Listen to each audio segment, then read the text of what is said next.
जीवन जीने के लिए हर सुविधा एनडीए सरकार दे रही है। साथियों, सामाजिक न्याय के दिखाए कर्पूरी बाबू के रास्ते को भाजपा एनडीए ने सुशासन का आधार बनाया है। हमने गरीबों, दलितों, महादलितों, पिछड़ों, अति पिछड़ों के हितों को प्राथमिकता दी है।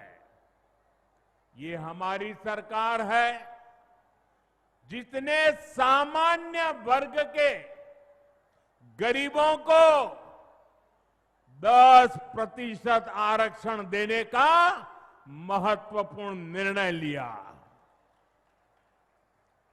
भाजपा एनडीए ने ही अनुसूचित जाति, अनुसूचित जनजाति के आरक्षण को भी 10 साल के लिए और आगे बढ़ाया। साथियों, डॉक्टर की पढ़ाई के लिए जो अखिल भारतीय कोटा होता है, उसमें पहले पिछड़ों को, गरीबों को आरक्षण नहीं था। ये संविधान लेकर के जो गुमराह करते हैं ना, तब ये लाभ, ये हक नहीं मिलता था। एनडीए सरकार ने ही ये प्रावधान किया। हमारे देश में ओबीसी कमीशन को संवैधानिक दर्जा देने की मांग कई दशकों से हो रही थी। ये मांग भी एनडीए सरकार ने ही पूरी की। साथियों, कर्पूरी बाबू मातृभाषा में, स्थानीय भाषा में पढ़ाई के बहुत बड़े हिमायती थे, आग्रही थे। एनडीए सरकार ने नई राष्ट्रीय शिक्षा नीति में स्थानीय भाषा में पढ़ाई पर बल दिया है। अब गरीब, वंचित परिवार का बेटा भी अपनी भाषा में पढ़ाई कर सकता है, परीक्षा दे सकता है। साथियों, हम जननायक कर्पूरी ठाकुर की प्रेरणा से सुशासन को समृद्धि में बदल रहे हैं। लेकिन दूसरी तरफ आरजेडी और कांग्रेस वाले क्या कह रहे हैं और क्या कर रहे हैं, ये आपको मुझसे ज्यादा पता है। मुझे आपको याद दिलाने की जरूरत नहीं है। हजारों करोड़ रुपए के घोटालों में ये जमानत पर चल रहे लोग हैं, जमानत पे। और जो जमानत पे है वो चोरी के मामले में जमानत पे है। अब ये चोरी की इनकी आदत ऐसी है कि अब जननायक की उपाधि की चोरी में जुटे हैं। बिहार के लोग जननायक कर्पूरी बाबू का ये अपमान कभी नहीं सहेंगे, कभी नहीं सहेंगे। साथियों, जब नीयत साफ हो, नेतृत्व का विजन स्पष्ट हो और नीतियां देश हित और जनहित में हो, तो जनता भरपूर आशीर्वाद देती है। बीते 11 वर्षों में हमने देखा है,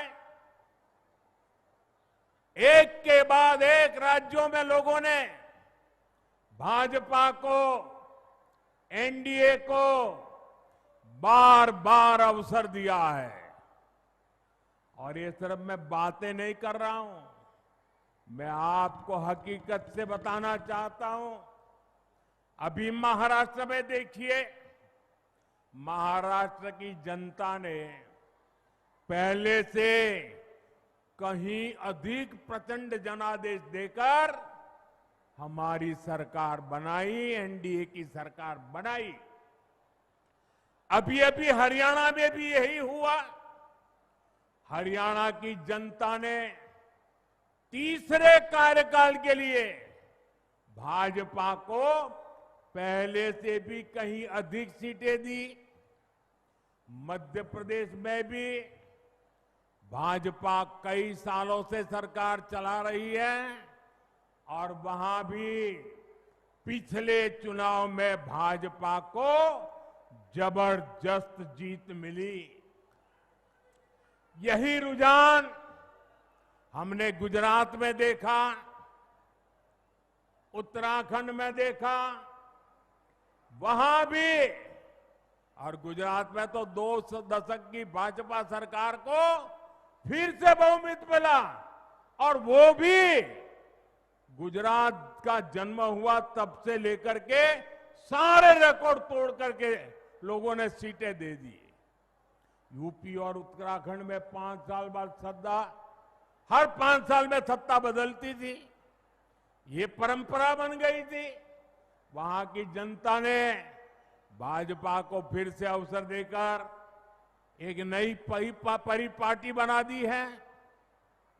साथियों, ये सारे उदाहरण बताते हैं एनडीए यानी सुशासन, एनडीए यानी जनता की सेवा, एनडीए यानी विकास की गारंटी।